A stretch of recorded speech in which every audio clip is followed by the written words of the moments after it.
Howdy. We were successful. This is actually day 3 hope here. I realized I forgot to tell you guys about the challenge I'm doing. I mean, I know I explained it in day 1, so I thought I would just pop in here from the future, tomorrow hope here, to tell you about the challenge. Ryan Trahan and his wife Haley are doing a 50 states in 50 days challenge, where they're trying to drive to every state in America in 50 days. I am sort of joining in on this challenge, but instead of going to the 50 states, I would like to read a book set in all the 50 states. I've already read about 25 different states, so I have around 25 more to get to in the next 50 days.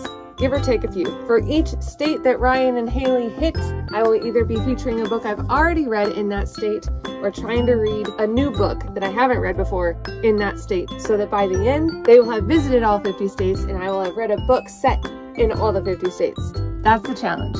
Back to yesterday me. It's not even midnight yet. It's like 11:30, and I was able to finish the book that takes place in New Mexico. So, like Ryan and Haley were able to check off New Mexico in their video today, I can check off New Mexico for my today. Thoughts on the book before we continue on with the challenge? I loved it. I thought it was awesome. The first chapter was a great start and set up for the rest of the book. There was mystery, there was adoption, there was romance. It was set in the West in the 1800s, and the main character, Lixie, was just so much fun and witty. I loved her. She was awesome. Had some faith elements in there. The whole thing just like 5 out of 5 for me. I haven't read a book this fast, I think, since last February when I binge read My Lucky Charm by Courtney Walsh. I powered through this book to get it done, so it could be my 222nd read. It's the second book in the series. It's the second Courtney Walsh book I have ever read. I finished page 222 on the second day of reading it, and I finished it in the second month of the year. So I think that was a lot of twos. It was a whole thing. That was like the last time I binge read a book, so this felt like it went by so fast. I don't know if the pacing was really as fast as it felt, or if it just felt fast because I was reading it that fast, but I loved it. I look forward to seeing how many other books were in this series since it was number 2. I think the first book might have been about Grace Purnell.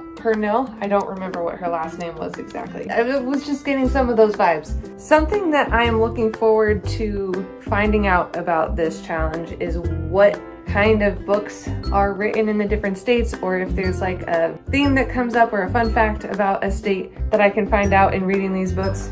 And with this one, I particularly liked that it was set in the West of America, because I really like the West, not just in literature, but in living. Well, that was a fun setting for it to be in, and it did talk a lot about the various Native American tribes in the area. It was very Western-y, and because it was set in the 1880s, it constantly talked about it being a territory and not a state, because I believe in 1884 it was not a state yet. So that was also interesting. I look forward to learning about other things in the states as we go. Now, I was really hoping that Ryan was going to say what state they were going to next, so that tonight I could get another head start on whatever the next book would be. But he didn't. Left it on a cliffhanger, and I have no idea where he's going next. Okay, they're in New Mexico right now. So looking at the map, right, it is likely that they will probably either go to Colorado or Arizona. Colorado is set. Like, I have read so many books that have taken place in Colorado. If that's where they go tomorrow, it'll basically be a video of me showing you a stack of all of my Colorado books and talking about them a little bit here and there. If they go to Arizona, however, we're gonna have some problems, I think. There's one book I know for sure that I got today actually at a thrift store that takes place in Arizona and Mississippi, but it is massive. I don't think I can read that all in one day. There are a lot of Grace Livingston Hill books that I have have. Some of them might take place in Arizona. I don't know. There's also a couple of smaller books that I could probably look at. Point is, if tomorrow I wake up and watch their video and they're going to Arizona, I'm going to have to make some decisions. I did get books today also that take place in Ohio and Wyoming. That was great. I'm ready for those for when Ryan and Haley get there. I would do a book haul, but it's kind of late, so maybe in the next video I will go through that. My mom has made a discovery. I wish you guys could have heard Kiwi tweet. That was awesome. My mom Googled, did some research.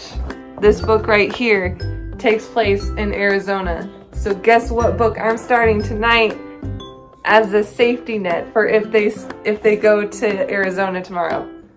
This book right here. That's awesome. Let me know in the comments what you guys are currently reading.